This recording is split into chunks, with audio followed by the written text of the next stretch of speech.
సుందరాయ శుభాంగాయ మంగళాయ మహోజసే సింహశైల నివాసాయ శ్రీ నృసింహాయ మంగళం. శ్రీ శ్రీ శ్రీ వరాహలక్ష్మీ నృసింహప్రభువు సన్నిధానంలో చైత్రశుద్ధ ఏకాదశి అనగా ఈ నెల అంటే మార్చి 29వ తారీఖు ఉదయం విశేషారాధనం,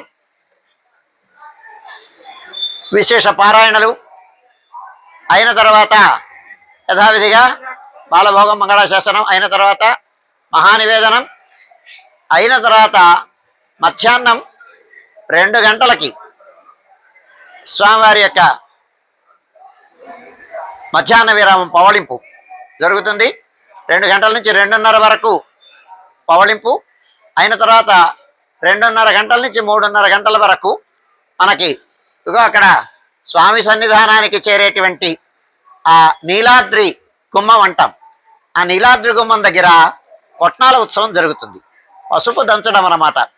ఆ కొట్నాల ఉత్సవం విశ్వక్సేనారాధనం పుణ్యాహవాచనం అయిన తర్వాత కొట్నాల ఉత్సవం జరుగుతుంది. ఆ ప్రధానార్చకుల వారు స్థానాచార్యుల వారు దాన్ని ప్రారంభిస్తారు.